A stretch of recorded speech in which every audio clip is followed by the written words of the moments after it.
नमस्कार, मी सारिका आणि छोटीशी आशा या माझ्या चॅनलवर सगळ्यांचे सहर्ष स्वागत आहे. कशा आहात? आशा करते स्वस्त असाल, मस्त असाल, आनंदी असाल आणि हसत असाल. उपाय तर आपण बघतच आहोत. शॉर्ट व्हिडिओ उपायांचे मी टाकतच आहे तुम्हाला. आजही टाकील, कालही टाकले. उपाय करायचे तर उपाय सगळ्यांना आवडतात माझे, तर उपाय करत जा. पण आज मी तुमच्यासाठी खास घेऊन आली आहे. दरवेळी मी तुम्हाला म्हणत असते की कर्म फलदाता शनी, न्याय देवता शनी. तर काय कर्म आपली संपतात का? आपली कर्म पुढच्या जन्मासाठी राहतात का?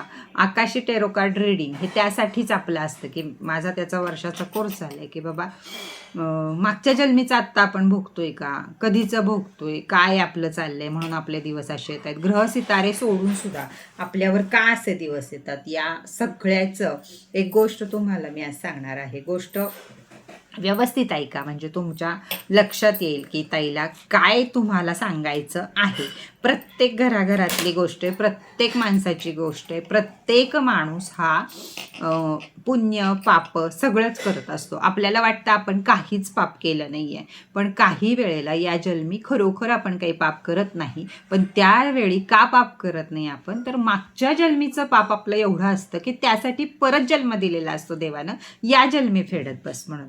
तर त्याच ह्याच्यातली मी तुम्हाला गोष्ट सांगते की एक पती पत्नी असतात, नवरा बायको असतात आणि बऱ्यापैकी संसार करत असतं, चांगलं असतं, घरचं सगळं चांगलं असतं, संसार करत असतात. पण त्या स्त्रीला तिचा नवरा जेवायला देतो, दागदागिने देतो, साडी देतो, सगळं देतो तिला, पण तिला रोज मारत असतो.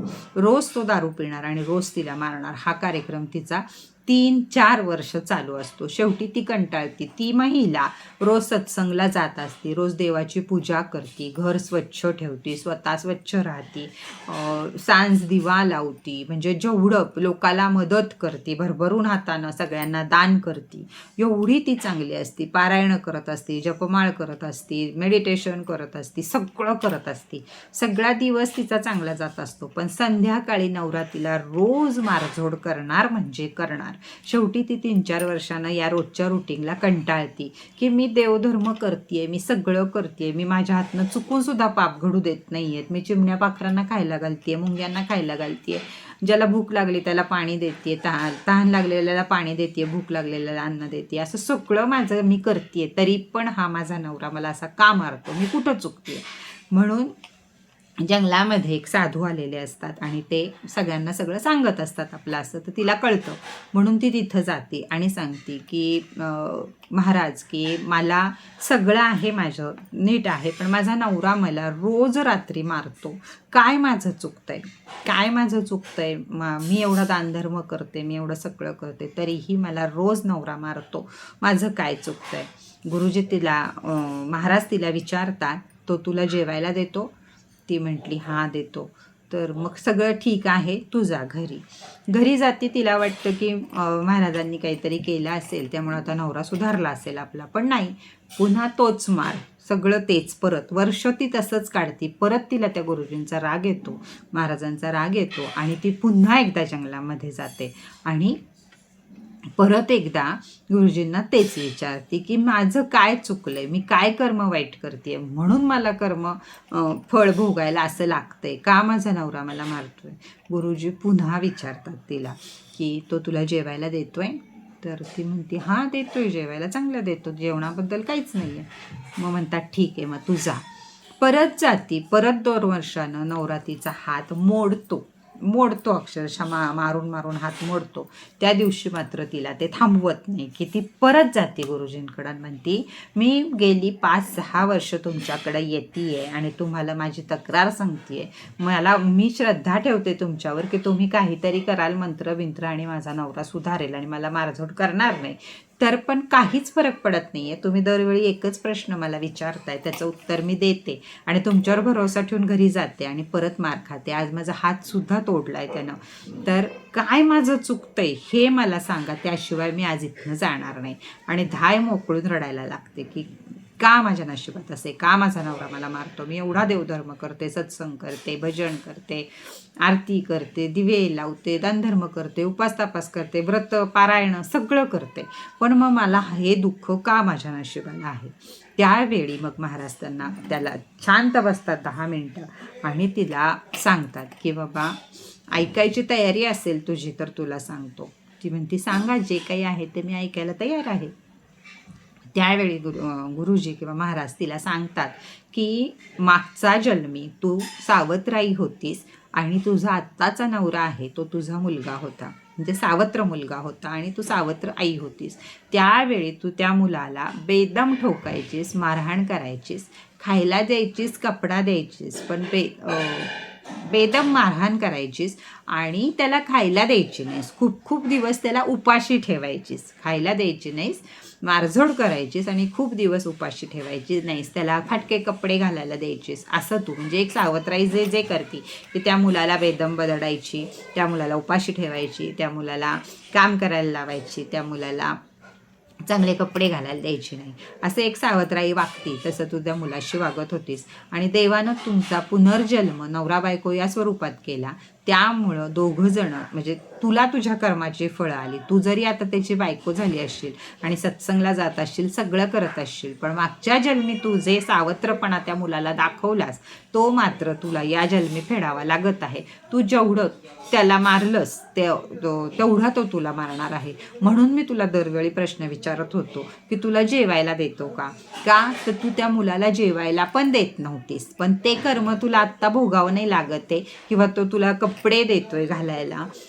तर हे तुझं हे पुण्य तू जे आत्ता करतेस, देवधर्म करतेस ना, त्यामुळं ही दोन तुझी जी वाईट कर्म आहेत की त्याला कपडे पण दिले नाही, जेवायला पण दिले नाही, ते तिथं तुझं माफ झालंय आणि तुझं एकच कर्म राहिलंय की त्याला तू बेदम मारत होतीस. त्यामुळं हा भोग तुला मरोस्तोर आहे. ज्या दिवशी तू सुटशील किंवा तो सुटेल त्या दिवशीच तुमचा हा मारहाणीचा कार्यक्रम बंद होईल, तोवर होणार नाही. कारण ही तुझी कर्म आहे आणि मागच्या जन्मी नाही, मागच्या जन्मीची कर्म या जन्मी भोगायला आली आहेत. म्हणून प्रत्येक जन्म आपल्याला जेवढं खरेपणानं वागता येईल, जेवढं चांगलं वागता येईल तेवढं वागावं.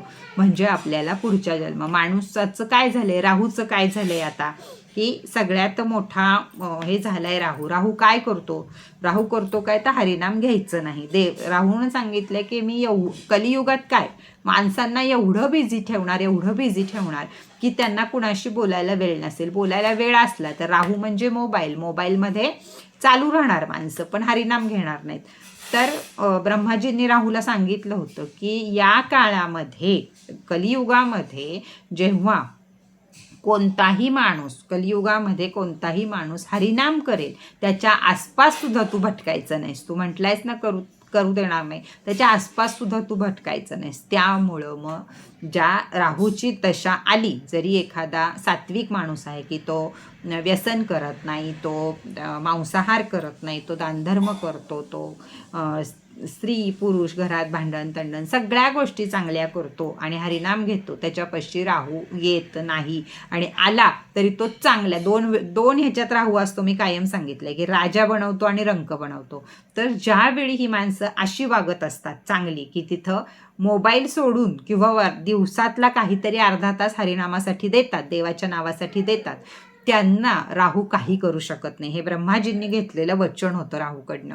म्हणून आपलं कुठलंही कर्म करताना दरवेळी विचार करा. आपण वाईट काम करतोय, आपण वाईट बोलतोय, त्यावेळी क्षणभर थांबा आणि मग तोंडातनं शब्द काढा. मनातले विचार सुद्धा युनिव्हर्समध्ये जातात, तर तोंडातनं काढलेले हे तर जास्त युनिव्हर्समध्ये लवकर जातात. त्यामुळं कुणाला वाईट बोलणं, कुणाची निंदा नालस्ती करणं, कुणाला आणखीन काही करणं, या सगळ्या गोष्टी प्रत्येक मिनिटाला विचार करून करा. आपल्याकडनं चूक झाली तर त्याची लगेच काय आपल्याला करता येईल की बाबा त्याची माफी मागता येईल, त्याला काय करता येईल त्या गोष्टी लगेच करत चला. म्हणजे वाईट कर्मांच्या मध्ये घडा भरत नाही. तेच कलियुगामध्ये अजून एक आहे की आत्ता तुमचं सगळं, भले तुम्ही मागच्या जन्मी पण काही कर्म वाईट नाही केलेली, या जन्मी पण तुम्ही कर्म वाईट नाही केलेली, पण तरीसुद्धा 1-2 माणसं अशी असतात की ती आपल्याला अखंड छळतात. ती नाहीच आपल्याला वर हेच करू विचारचक्रातनं सुद्धा थांबू देत नाहीत. अशी प्रत्येकाच्या आयुष्यात 1-2 माणसं असतात की ती आपल्याला खूप त्रास देत असतात. मग ती घरातली असो, शेजारपाजारची असो, ऑफिसमधले कलिक असो, नाही तर कुणीही असो. तर त्यावेळी ती माणसं त्यांचा घडा भरत असतात. त्यावेळी ती माणसं आपल्याला त्रास देत असतात. आपण तो सहन करायचा असतो, कारण देवानं त्याच्यासाठी आपल्याला निवडलेलं असतं आणि त्या माणसाला निवडलेलं असतं तुझ्या पापांचा घडा अजून भरू देत म्हणून. जर आपण सत्यानं चाललोय पण कुणीतरी आपल्याला त्रास देतं, तर त्यावेळी तो त्याचा घडा भरत असतो. मग त्यावेळी आपण देवाला नाही विचारायचं की माझं काय चुकलं म्हणून मला हे दिवस आले, मी काय केलं, मी एवढं चांगली वागते तरी मला का हे दिवस आले. तर आपण वाईट नसतो. ज्यावेळी आपण चांगल्या मार्गाने चाललेलो असतो, देव धर्म जे काही आपल्याला आखून दिले संस्कृतीनं आपण चाललेलो असतो, त्यावेळी जेव्हा आपल्याला दुःख येतात, त्यावेळी जे माणूस आपल्याला दुःख देतं त्याचा घडा भरवण्यासाठी देवानं आपली निर्मिती केलेली आहे त्याच्या पुढं. आणि यावेळी चिडी चूप शांत राहणे, त्याचा घडा त्याला भरत देऊ राहणे आणि आपण सहन करणे. शांतता भंग नाही करायची, तोंड नाही उघडायचं. या गोष्टी जर आपण केल्या तर आपल्याला हे सुद्धा आयुष्य सुखासमाधानाचं वाटेल. चला, बऱ्याच साऱ्या गोष्टींवर मी तुम्हाला माहिती दिली. व्हिडिओ कसा वाटला आहे छान छान गोड गोड कमेंट करायच्या आहेत आणि सांगायचं आहे. बाकी राशी ब्रेसलेट पटापट खरेदी करा. आपण एक 5-6 तारखेला लाईव्ह घेणारच आहोत, पण त्याआधी सुद्धा ज्यांना जे हवं आहे त्यांनी पटापट खरेदी करा. अगदीच मी ज्यांच्यापर्यंत अजूनही पोचले नाही आहे ब्रेसलेटवाल्यांपाशी, नीट ऐका, ब्रेसलेट आणि बॉटल ज्यांच्या राहिल्या आहेत की मी पोचलेच नाही आहे, मी कुरिअर करत आहे, मी रेकीचा नियम जर तुम्हाला पाठवला आहे त्याच्यानंतर पण 8 दिवस होऊन गेले, तर त्यांनी अजिबात हाय करून नंबरवरती घेऊ नका. जर डबल सामान गेलं तर तुम्हाला डबल पैसे द्यावे लागतील. आता ज्यांनी हाय करून नंबरवरती घ्या की मी 2-2 महिने झाले तुमच्या राशी ब्रेसलेटांपर्यंत मी पोचलेच नाही आहे. आपल्याला कॉस्मेटिकपेक्षा आत्ता महत्त्वाचं आहे राशी ब्रेसलेट तुमच्यापर्यंत जानेवारी महिन्यापर्यंत तरी पोचणं. तर त्या गोष्टींकडं जास्त ज्यांच्यापाशी नाही पोचले त्यांनी हाय करून नंबरवरती घ्या. व्यवस्थित ॲड्रेस, व्यवस्थित रास, व्यवस्थित काय पाहिजे ते एकाखाली एक प्लीज. मला आत्तासुद्धा हे बघा, माझा डोळा सुजलेला आहे सगळा, मला डोळ्याचा थोडासा त्रास आहे, त्याच्यामुळं असं गिचमिड झालं की मला चष्म्यानं सुद्धा त्रास होतो किंवा डोकं दुखायला लागतं. तर छानपैकी लिहा. वही पेनवर लिहू नका, नाही ते अक्षर कळत आपल्याला, नाही काही होत. त्यापेक्षा ते टायपिंग करा आणि मला व्यवस्थित सगळ्यांनी सगळं पाठवा, म्हणजे मी ऑर्डरही तुम्हाला बरोबर देईल. परत एकदा मी सगळ्यांचे खूप आभारी आहे की तुम्ही माझ्यावर एवढं प्रेम करता. त्यासाठी ते प्रेम आहे म्हणून काम आहे, तुम्ही आहे म्हणून काम आहे, आणि तुम्ही आहे म्हणून ताई आहे की ताईमध्ये एक एनर्जी आहे की ती तुमच्यापर्यंत पोहोचते. तुमचं प्रेम माझ्यापर्यंत पोहोचतं म्हणून माझी एनर्जी तुमच्यापर्यंत पोहोचते. तर 2026 आपल्याला खूप आनंदानं घालवायचं आहे. शनीच्या 7:30च्या 5 राशींबरोबर मी तुमच्याबरोबर तयार आहे 7:30 भोगायला, मी सुद्धा आहे. तर कुणीही घाबरू नका आणि असंच आनंदमय जीवन आपला परिवार हा 2026 सुद्धा एकदा कट करून पुढं जाणार आहे. तर हा आपला 4-5 वर्षाचा प्रवास असाच राहणार आहे आणि अशी साथ मला देत जा.